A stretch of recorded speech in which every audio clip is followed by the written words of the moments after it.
Okay, good afternoon. So this will be our next topic and this will be a part of your finals. Okay, so we will be tackling about retail locations. Okay, so we are going to actually talk about the types of locations. So ano yung three basic types of locations natin? Freestanding, city or town business district, and shopping center. So sabi dito, choosing a particular location type requires evaluating a series of trade-offs. So these trade-offs generally involve the size of the trade area, occupancy cost of the location, pedestrian and vehicle customer traffic generated in association with the location, the restrictions placed on store operations by the property managers, and the convenience of the location for customers.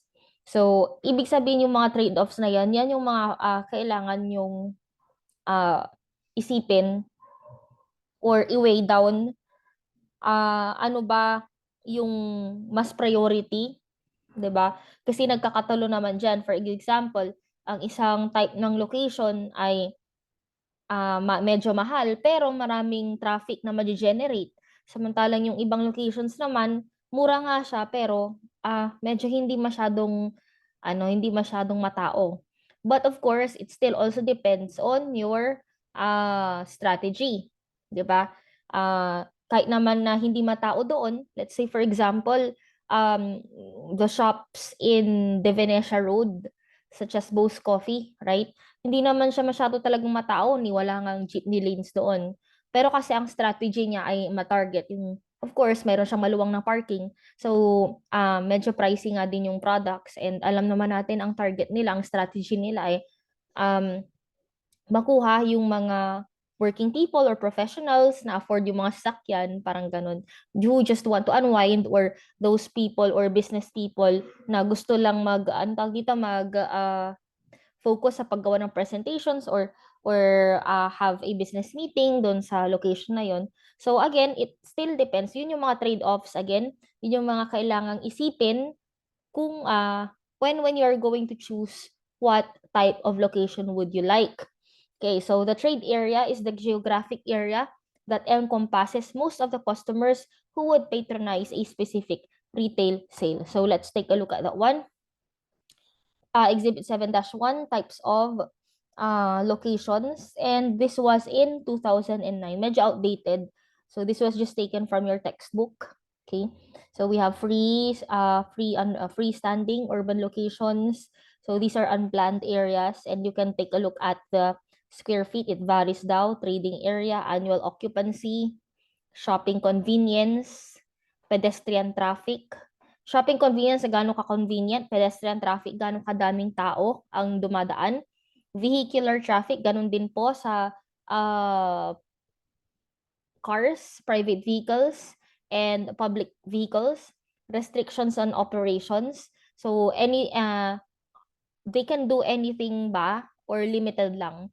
Typical tenants, usual na tenants daw ng may freestanding and urban locations ay mga convenience, drugstores, category specialist, and specialty stores. So, yun po yung sa unplanned areas. And for shopping centers, you can take a look at it. We have neighborhood community, power centers, enclosed malls, lifestyle centers, outlet centers, and team festival centers. So, iisa-isahin natin yan. You can take a look at the square feet. Yan, alam niyo na yan. So, I might get some questions there. It would just be better to familiarize yourself. Okay? Next one, unplanned retail location. So, freestanding sites. Freestanding sites are retail locations for an individual, isolated store, unconnected to other retailers. However, they might be near other freestanding retailers or a shopping center. The advantages of freestanding locations are their convenience for customers, madali daw ang parking and easy access, high vehicular traffic, and visibility to attract customers driving by, modest occupancy cost, and fewer restrictions on signs, hours, or merchandise that are typically imposed on shopping centers. So freestanding kaya yung mga isolated na shops, hindi ba isolated pero hindi siya kasama sa mga shopping centers. May sarili siyang pwesto. Okay? So out parcels naman, They are not connected to other stores in a shopping center, pero nakalocate siya within the premises of that shopping center. Pero hindi siya connected. So typically, these retailers have their drive-thru para easy access, di ba? For example, yan, no, yung si McDonald's sa Tapwak, may sarili siyang drive-thru. Ito pala ay isang retailer sa Multiplex or NLEX. Ayan, 'di ba pag usually mag-stop over tayo doon pag pupunta tayo ng Manila, stop over doon para bumili ng something. Yan, mga freestanding sites ang mga yan. Okay? Out parcels again. Ito yung medyo malapit pero hindi naman malapit sila pero hindi connected sa mga shopping centers sa tabi-tabi. Okay? So next one. Oops. Okay. So unplanned or next one would be city or town locations, urban and non-urban. So when we say gentrification, ito yung pagre-renew ng o yung or pag-rehabilitate, let's say, pagre-rehabilitate ng mga offices, housing sa isang parang ano na siya, parang alam niyo yung mga nagra-rundown na mga buildings, yung mga medyo old buildings na parang luma. So gentrification, pagiging parang i-improve nila or i-rebuild nila yung mga offices and housing doon. Pero gusto nilang makuha ang mga affluent people. When you say affluent, yung mga rich. So from old or rundown businesses or business offices or buildings, gagawin nilang sosyalan. Parang ganon, gagawin nilang social and to attract nga rich people. However, it displaces the former poorer residents. Yun lang nga lang, doon na mangyayari yung i-replace nga yung mga nandoon na mga residente. Ayan. Siguro isang part dito yung ano na yun, I forgot. Oh my God. Wait lang. Ayun po.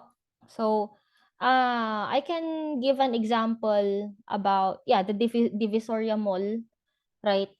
If you remember, medyo binenta, 'di ba? Binenta ng government yung Divisoria to a secret Chinese business person. Ayaw niyang i-disclose. So, maybe there will be a gentrification or, that will happen doon. So, alam niyo naman na kapag Divisoria, medyo, 'di ba, yung mga mumurahin doon, usually doon tayo kukuha ng wholesale products, yan. And maraming tiyangge, kung saan ka talaga makakamura. Pero kasi, ayun nga, former Isko Moreno sold it. So, I would say that would be an example of gentrification. Okay? So, ayan. Next one, Central Business District. The Central Business District is the traditional downtown business area in a city or town.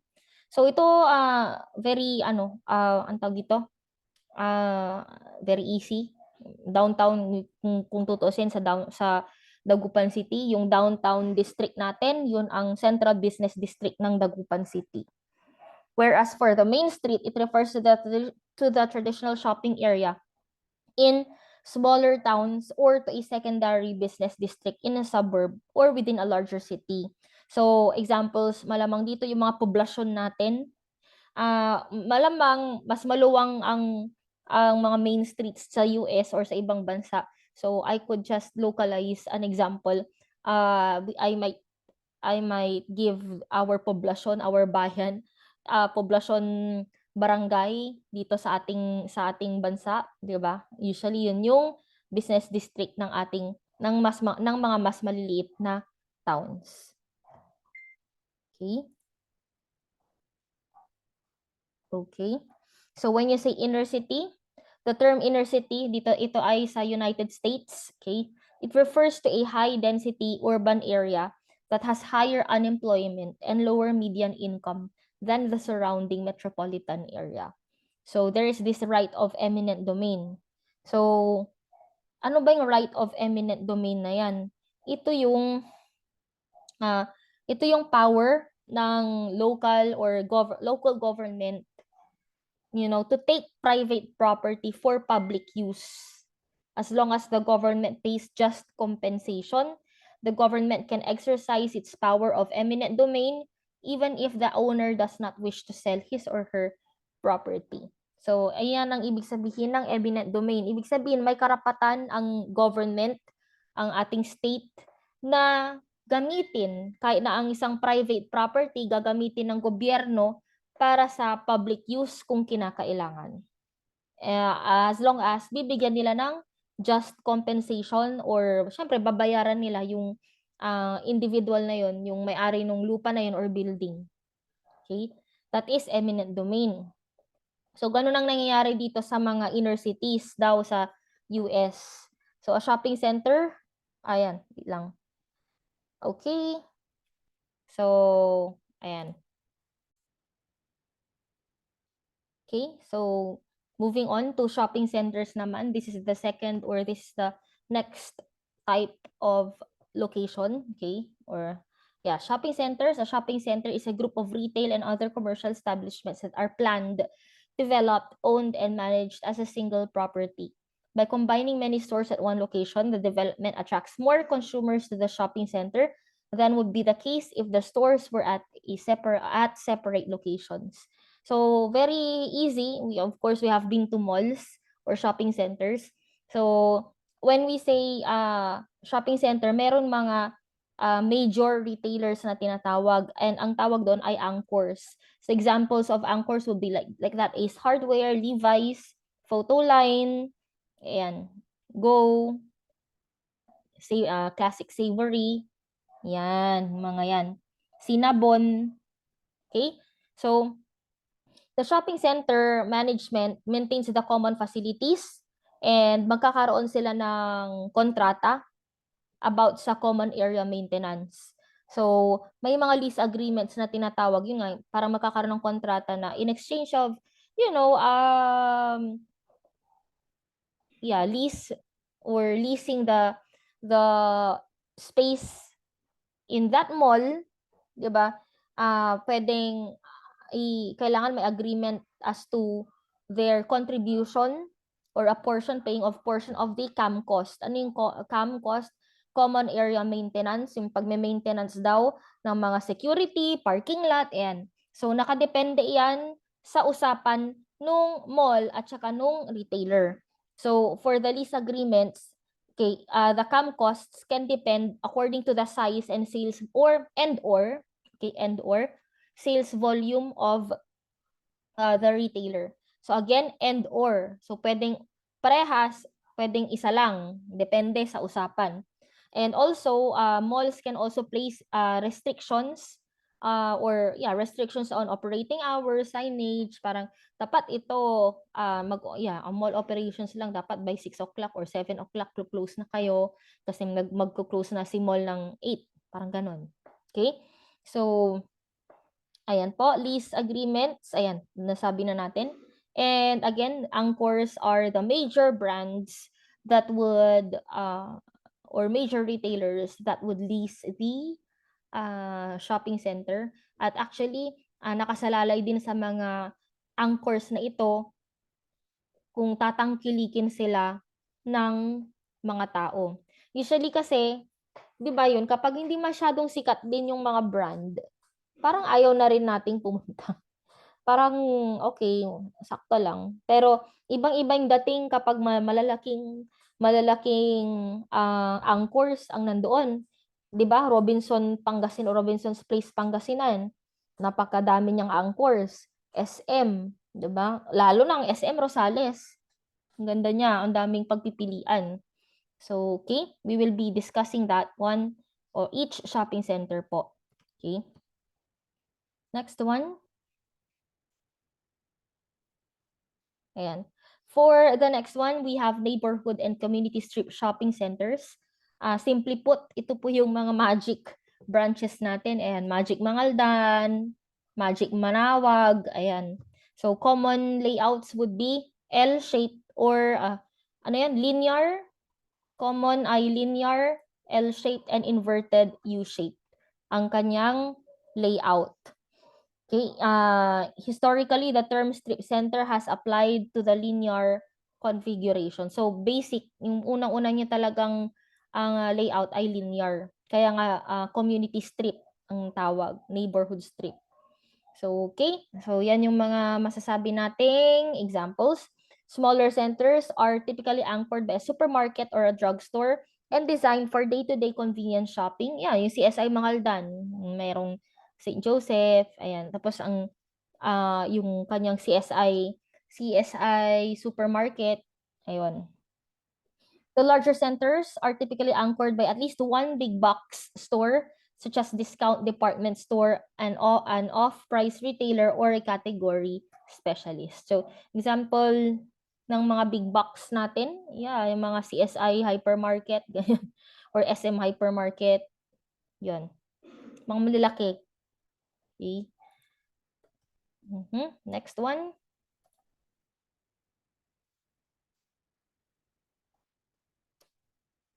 Ayan. Next one would be power centers. So wala ito. I don't think we have this one. Tama ba? Yes. I don't think we have this in the Philippines. When you say power center, as you can see, maraming yan. Marami siyang, malaki siyang lupain. Tapos marami siyang retailer na nandyan. So our shopping centers that consists primarily of collections of big box retailers such as full line discount stores. So halos lahat nandiyan. Pero it is open air. So hindi siya katulad ng traditional strip centers na enclosed. Ito ay open air. Okay? I do hope we can also see or meron sana ding power centers dito sa Philippines para man ma-experience natin. Okay, so power centers often include several freestanding anchors and only a minimum number of small specialty store tenants. So it is also located, or most of the time, they are located sa malapit sa enclosed shopping mall. Okay, next one. Shopping malls, very easy. Ayan na. SM Baguio and Robinson's Place, Pangasinan are enclosed climate-controlled lighted shopping centers with retail stores on one or both sides of an enclosed walkway. So meron din siyang parking, ayan. So may regional malls less than 800 square feet, super regional more than 800 square feet. Okay? So ano yan tag dito? Madali I know marami tayong na-experience or most of us already experienced shopping in these kinds of malls. Okay. Next one. So take a look at the largest mega malls, and as you can see, top 2. Number 2 ang SM City North EDSA Philippines and SM Mall of Asia Philippines. Okay, so wow, 'di ba? Nakasama siya, and that is as of 2007. Okay? Sana I just don't know kung meron ng meron ng humigit diyan. But yeah, at least na naging largest mall tayo in 2007. Okay? Now moving on to lifestyle centers. Lifestyle centers are usually found in Manila, Metro Manila. I don't think we have this in our province or towns, diba? When you say lifestyle centers, ang laki-laki nila, ang dami nila, oh. So, these are shopping centers that have an open-air configuration of specialty stores, entertainment, and restaurants with design ambience and amenities such as fountains and street furniture. So, para siyang pasyalan. Look at Uptown Mall. Yan, may mga fountains siya. Ayan. So, again, these can be found in Manila. So, mga tao daw, pwede daw maglakad-lakad, they can stroll from store to store, have lunch, tapos pwedeng habang nag-shopping sa park sila kakain. Ayan. So, these are lifestyle malls. And you can take a look, you can click on this one, on the links so that you can, you can further explore about lifestyle centers. I myself haven't experienced it kasi. By the way, please take a look. Did I include it? Wait lang. Okay, I didn't. So, just like this one, I included a link. So, please also visit them because, of course, this will be still a part of the theories, additional information. Okay. Next one, mixed-use developments. So, they combine several different uses into one complex, including retail, office, residential, hotel, recreational, or other functions. They are pedestrian-oriented and therefore facilitate to live, work, play environment. Okay? So, mixed use, meron na daw din pala dito. You can read the article of Business Inquirer. And again, this can still be found in Manila since it's the capital. So, open din siya. Take a look at it. Yung lahat ng yan na area, iisa lang yan. Parang mixed-use developments and combination siya ng iba't ibang types ng retail stores and offices. Pati residential meron din. Okay? Next one would be outlet centers. So example would be that one, Adidas and Fashion Rack Designer Outlet. So please take a look also. Please click on this link. Okay, so that you can also know some other examples of outlet centers. So it contains mostly manufacturers and retailers outlet stores. On average, outlet center rent rates are lower than those at shopping malls and their sales per square foot are comparable. Yun. Next, shopping centers naman, ito naman si theme or festival centers. Unfortunately, I cannot find a theme or festival center in the Philippines. So this is in another country. I think it's in the US. So shopping centers that typically employ a unifying theme reflected in the individual shop design and to some extent their merchandise. So it can be located in historical places para mag-attract ng tourists, anchored by restaurants and entertainment facilities, generally targeted at tourists, and a common element of these centers is entertainment, although some rely solely on the shopping experience. So when you say theme kasi, for example, let's say para ma-preserve yung traditional architectural design ng isang lugar, parang naka-mandate sa ng local government na dapat ganun din yung architectural design ng iyong building. So for instance, let's say kunwari sa vegan, 'di ba? As you know, it's part of their tourist spot yung traditional architecture during the Spanish colony. So they can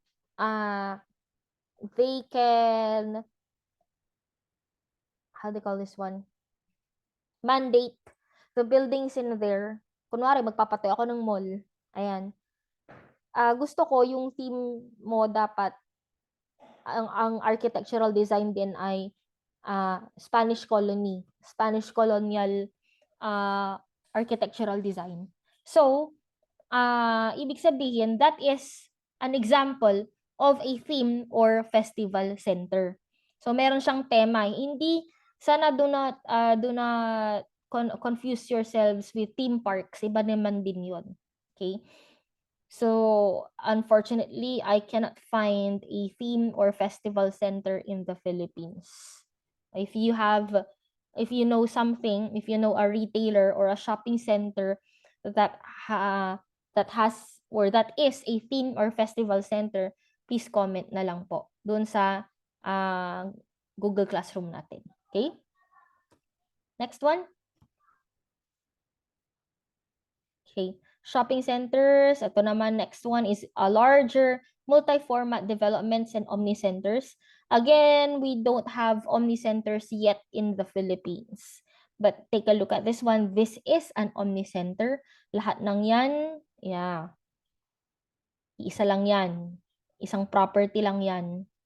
And this is, you can read the article of Miami Today News about their upcoming Omni Center. Okay? So that was still in 2020. You can read about the article and look into what they will offer soon. Sana meron din tayong Omni Center dito sa Philippines. Okay? And other than that, there are also other location opportunities, of course, airports. So haven't been to an airport yet, but I am sure that there would be retailers at the airport. So there's high pedestrian traffic. Ang sabi dito, sales per square foot are higher than mall stores. And rent is higher though. Hours are longer, syempre, dahil depende sa maybe may mga mag-aantay ng kanilang flight na doon. Inconvenient location for worker means higher wages. Okay, so hindi siya convenient nga, but of course, i-compensate ka naman ng malaki. So this is an example of airport Apple Store. Moving on, we have also pop-up stores.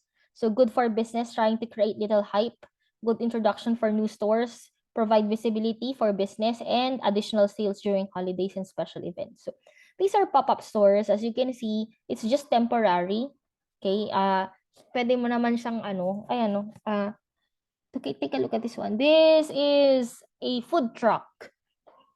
Food truck to. Ito na yung nauusong business, no? Parang ibis na magpwesto ka na lang, magpupuhunan ka na lang ng isang truck tas i-convert mo into a restaurant maybe, or a fast food chain. Roving nga lang siya. Parang palipat-lipat siya ng bebentahan, parang ganon. Okay? Yeah, you can also take a look at this one. Yeah, pop-up stores, parang mga tolda-tolda dyan, temporary. Lalo na, nauuso to kapag merong festivals, 'di ba, sa Baguio. Ayan, pop-up stores yung kapag isinara si Session Road. Okay? Next one is store within a store. This concept benefits both companies to attract more customers and helps fill holes in product offerings. So, example dito, yung kapehan sa Robinsons, Pangasinan. I forgot yung coffee shop doon. So, nakalocate siya within the premises of the supermarket. Diba? Ayan. Okay? Merchandise kiosks are small selling spaces.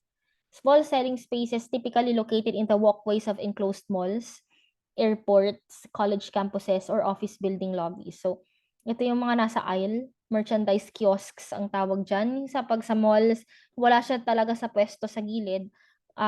Ito yun, yung mga bilihan natin ng panini wrap, ganun, or fries, or master siomai. Ayan, merchandise kiosks yan. O di kaya si Krispy Kreme, 'di ba? Ayan, meron lang silang kiosk sa walkways or sa alleys ng mga malls. Okay? So that's all. That's the end of the lecture, and that's also the end of the coverage of your final exam. Okay? So if you have questions, comment na lang po ulit doon sa Google Classroom natin.